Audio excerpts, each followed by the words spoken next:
নবম pay scale বাস্তবায়নের সুপারিশ চূড়ান্ত করার জন্য তথা গেজেট প্রকাশের জন্য সচিব কমিটির আরও কয়েকটি বৈঠক এই সপ্তাহে অনুষ্ঠিত হতে পারে। অন্তত যতটুকু খবর আমার কাছে আছে 2টি বৈঠক অনুষ্ঠিত হতে পারে এবং এই বৈঠক থেকে নবম পে স্কেল বাস্তবায়নের বিষয়গুলো চূড়ান্ত হতে পারে।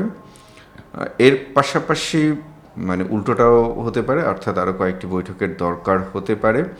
দেশে বিদ্যমান মূল্যস্ফীতি এখন প্রায় 9% কাছাকাছি এবং খাদ্য মূল্যস্ফীতি ডবল ডিজিট অতিক্রম করেছে বা ডবল ডিজিটের কাছাকাছি আছে। এই অবস্থায় গুরুত্বপূর্ণ দাতা সংস্থা হিসেবে IMF-এরও একটি চাপ আছে নবম পে স্কেল নিয়ে। এখন প্রশ্ন হলো তাহলে গেজেট কবে নাগাদ প্রকাশিত হতে পারে এবং কবে নাগাদ আমরা চূড়ান্তভাবে নবম পে স্কেল পাবো। আসসালামু আলাইকুম, যে যেখান থেকে আমাদের এই ভিডিও দেখছেন আমার পাঠঘরে আপনাদেরকে আরও একবার স্বাগতম। পে স্কেল নিয়ে আলোচনা, পে স্কেল নামা। একদম শুরুতে আমরা যেটা বলেছিলাম সেটা বলেই আজকের ভিডিওটি শুরু করব। পে স্কেল নিয়ে আলোচনা আমরা কখনো থামতে দেব না, পে স্কেল নিয়ে আলোচনা আমরা চালিয়ে যাব। তবে ব্যক্তিগতভাবে কখনো কখনো আমি একটু থেমে যাই। এর কারণটা হচ্ছে যে পে স্কেল নিয়ে আপনারা শুধু ভালো খবরগুলো শুনতে চান। স্বাভাবিক, মানুষ সবসময় ভালো খবরগুলোই শুনতে চায়। আর পে স্কেল নিয়ে একটু যদি নেতিবাচক কথা, ঠিক নেতিবাচকটা বলবো না, নেতিবাচকটা ওই নেতিবাচক অর্থেই হয়। যদি পে স্কেলের আপনাদের পক্ষে যদি না যায় সে ধরনের আলোচনা সাধারণত আপনারা শুনতে চান না। তো যাই হোক, আমি আজকে ভালো আলোচনা করার চেষ্টা করব। আমরা একটু চলুন সরাসরি যে আপডেটগুলো আছে সেই আপডেটগুলো একটু দেখিয়ে আসি। 3 ধাপ এবং 2 ধাপ এখন পর্যন্ত এই বিষয়টি ঝুলে আছে। তবে ঝুলে আছে বলতে কি, এটা আমাদের মিডিয়াগুলো ঝুলিয়ে রাখছে বা মেইন স্ট্রিম মিডিয়াগুলোর সাথে সাথে আমরা যারা অনলাইন অ্যাক্টিভিটিস্ট আছে তারাও এই বিষয়টাকে ঝুলিয়ে রাখছে। মূলত 2 ধাপের। এখন বিষয়টা হচ্ছে যে 3 ধাপ কি একদম আলোচনা থেকে বেরিয়ে গিয়েছে? না, 3 ধাপ একদমই আলোচনা থেকে বেরিয়ে যায়নি। আসলে এইখানে যে বিষয়টা হচ্ছে যে যারা কর্তৃপক্ষের দায়িত্বশীল কেউই এই বিষয়গুলো স্পষ্ট করে বলছে না। তবে যৌক্তিক কারণ হিসেবে 2 ধাপের কোনো বিকল্প নেই বা 2 ধাপের উপরে 3 ধাপে যাওয়াটাও যথাযথ হবে না। প্রযুক্তিগত এবং সফটওয়্যার জটিলতা, যেটা নিয়ে আমি আগে কথা বলেছিলাম, যেটা ব্যক্তিগতভাবে আমার পক্ষে মানাটা একটু কঠিন। যে প্রযুক্তি এখন এটা তো সফটওয়্যারের কোডগুলো পরিবর্তন করলেই হয় বা কমান্ডগুলো পরিবর্তন করলেই হয়। আগের পে স্কেলগুলোতে লক্ষ লক্ষ পৃষ্ঠা লিখতে হতো। তো মনে হয় না ওই সময়টাতে এর আগের পে স্কেল, অষ্টম পে স্কেল যারা বাস্তবায়ন করেছিলেন সেই সমস্ত আমলা বা সরকারি কর্মকর্তারা এখনও আছেন, তার ওইটা যখন করতে পেরেছেন তার তুলনায় এটা বড় কোনো সমস্যা না বা আদেও কোনো সমস্যা না। তবুও তারপরও একটা আলোচনা তো থাকতে হয়। একদমই যদি আলোচনা না থাকে তাহলে তো বিষয়গুলো একটু স্থবির হয়ে পড়ে। গেজেট প্রকাশের সম্ভাব্য সময়সূচি জুলাই মাসের গেজেট প্রকাশের জুনে গেজেট প্রকাশের সম্ভাব্য সময়সীমা ছিল, সেটা এখন সরে এসে জুলাইতে অবস্থান করছিল কয়েকদিন নিম্নচাপের মতো। সেখান থেকে সেটা সরে গিয়ে আগস্টের মাঝামাঝি চলে গিয়েছে। তবে সেখানে আরেকটুকু সেফ জোন নিয়ে নিয়েছে আগস্টের 3য় সপ্তাহে। দেখা যাক, আমি আপনাদের চাওয়ার সাথেই তাল মিলাই। কারণ আমি যদি একদম সত্যিটা বা একদম বাস্তব কথাটা যদি বলি তখন আপনাদের চাওয়া পাওয়ার হিসেবে একটু গরমিল হবে। সেখান থেকে রাগান্বিত হয়ে আপনারা আমাদের চ্যানেল থেকেও লিভ নিতে পারেন। তবে অনুরোধ করব, যেটা বাস্তবতাটা আপনাদেরকে মানতেই হবে, অপেক্ষা করতে হবে।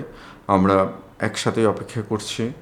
শুধু এটা একটি চ্যানেল না, একটি পরিবার হিসেবে আমরা অপেক্ষা করছি। ভালো মন্দ যাই হোক, ভালো খবর খারাপ খবর সব খবরই আপনাদের সাথে শেয়ার করার চেষ্টা করি। তো ওই জায়গা থেকে বলবো যে চলে যাবেন না, আসুন আমরা একসাথে থাকি। কারণ আমার একটি স্বপ্ন যে আমি সেই ভিডিওটা, এখন ওই ভিডিওটাতে প্রায় প্রতিদিনই কেউ না কেউ করে বা একাধিকজন করে। আমি চাই যে সেই ভিডিওটা করে আপনাদের সাথে তারপর কে লিভ নেবেন কে থাকবেন সেই বিষয়ের কথা বলবো। সেটা হলো এই মুহূর্তে প্রকাশিত হলো নবম পে স্কেলের গেজেট। আমি অধীর আগ্রহে অপেক্ষা করছি রব্বুল আলামিন যেন আমাদের এটাকে কবুল করার, অন্তত ওই দিনটা পর্যন্ত আমরা একসাথে থাকবো। তো যারা এখন পর্যন্ত সাবস্ক্রাইব করেননি আমাদের চ্যানেলটিকে সাবস্ক্রাইব করে ফেলুন। সচিব কমিটির বৈঠক এবং অষ্টম পে স্কেলের ত্রুটি সংশোধন। মন্ত্রিপরিষদ সচিব নাসিমুল গনির সভাপতিত্বে 15 জুলাই পর্যালোচনা কমিটির বৈঠক অনুষ্ঠিত হয়। চূড়ান্ত প্রজ্ঞাপনের আগে আরও 2 থেকে 3টি বৈঠক অনুষ্ঠিত হতে পারে। অসঙ্গতি দূর করার উদ্যোগ 2015 সালে অষ্টম পে স্কেলে বিশ্ববিদ্যালয়। আচ্ছা, এটি নিয়ে আমরা আগে কথা বলেছি।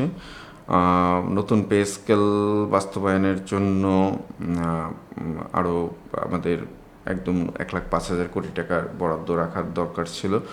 আর প্রস্তাবিত বেতন স্কেল এবং গ্রেড কাঠামো এগুলো এখানে যা দেখছেন এগুলো ঠিক থাকবে না, এগুলো পরিবর্তন হবে, কমবে। খারাপ লাগবে আপনাদের, যার কারণে আমি বিস্তারিত বললাম না। যদি আপনাদের শুনতে মন চায় আমাকে একটু নক করবেন। আমি এবার আসি আপনাদের আইএমএফের জায়গাটাতে।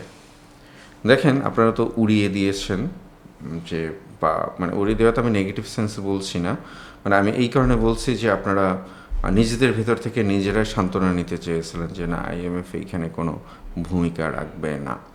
কিন্তু দেখুন, আইএমএফকে পুরো হিসেব নিকেশ দিতে হচ্ছে। নবম পে স্কেল কীভাবে বাস্তবায়িত হবে, অর্থের সংস্থান কীভাবে হবে, মুদ্রাস্ফীতির বিষয়টি কীভাবে হবে, সবগুলোর হিসেব নিকেশ দিতে হচ্ছে। যদিও সরকার, আমরা জানতে পেরেছি বিভিন্ন সোর্স থেকে, সরকার তথা মাননীয় প্রধানমন্ত্রী, মাননীয় অর্থমন্ত্রী মহোদয় তারা দৃঢ়ভাবে অবস্থান নিয়েছেন এই পে স্কেলের পক্ষে।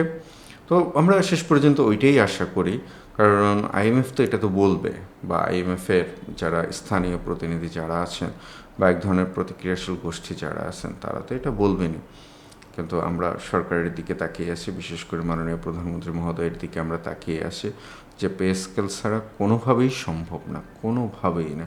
ছোট্ট একটু কথা বলি, আমরা যে পোলাওর চাল, মানে আমি নিজে সাধারণত বাসার বাজার ওভাবে করা হয় না, আমার সামনে দোকান আছে যেহেতু ওইখান থেকেই করা হয়। তো যে কোনো কারণেই হোক আমি অনেক দিন পর পোলাওর চাল কিনতে গিয়েছিলাম। জাস্ট আমি মানে আশ্চর্য হয়ে গিয়েছে। খোলা ভালো মানের পোলাওর চাল, যেটা 140 টাকা দিয়েও কিনেছিলাম মনে হয় 3-4 মাস আগে, সেটা এখন 190 টাকা। বলে দিতে হয় না যে আমাদের সার্বিক অবস্থা কোথায় আছে।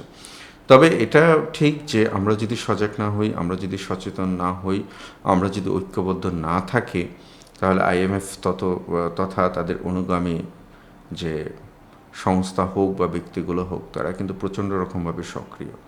আমরা যতটা না সক্রিয়ভাবে পে স্কেল চাচ্ছি, তারা তার থেকে তত সক্রিয়ভাবে পে স্কেলের বিরোধিতা করছে। আমি ওই জায়গা থেকে আপনাদেরকে সত্যিটা জানানোর চেষ্টা করছি।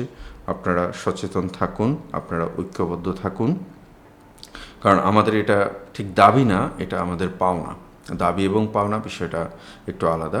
এটা আমাদের পাওনা, যে কোনোভাবেই হোক এটা আমাদের পেতে হবে। তো প্রিয় সহকর্মীরা, ভালো খবর সবসময় ভালো লাগে, খারাপ খবর সবসময় খারাপই লাগে। কিন্তু আমাদের যেই কথাটা আমি বলেছি, যে দাবিটা আপনাদের কাছে আমি রেখেছি, যে ঐক্যবদ্ধ থাকবেন আর আমার পাঠঘরের সাথেই থাকবেন। ভালো হোক মন্দ হোক যাই হোক, সব কিছু নিয়েই আমরা আছি। তো সব কিছু মিলিয়ে আমরা একটু অপেক্ষা করি, দেখি আলটিমেট যে লাইনটা আপনারা জিজ্ঞেস করছেন আগস্ট, আমি আগস্ট পর্যন্ত আপনাদের সাথে, জুলাই, আগস্ট পর্যন্ত অপেক্ষা করি। আর ব্যক্তিগতভাবে যারা আমাদেরকে ফোন দিয়েছেন তাদেরকে তো আমি ডেডলাইনটা বলে দিয়েছি, দেখা যাক কী হয়। তো হলে তো আমরা সবাই একসাথেই পাবো। তবে সর্বশেষ ওটাই, প্রিয় সহকর্মীরা, কী মনে হয় আপনাদের যে এই ধরনের বৈঠক কি আরও হতে থাকবে কি না? হয়তো কালকে একটি বৈঠক, কালকে বা পরশু একটি বৈঠক হতে পারে। এখন পর্যন্ত বৈঠকের সময় চূড়ান্ত হয়নি। তো আমরা একটু অপেক্ষা করে দেখি। আপনাদের মতামত অবশ্যই কমেন্টে জানাবেন এবং আমাদের সাথে থাকবেন। সবার জন্য শুভকামনা, ভালো থাকবেন। আসসালামু আলাইকুম।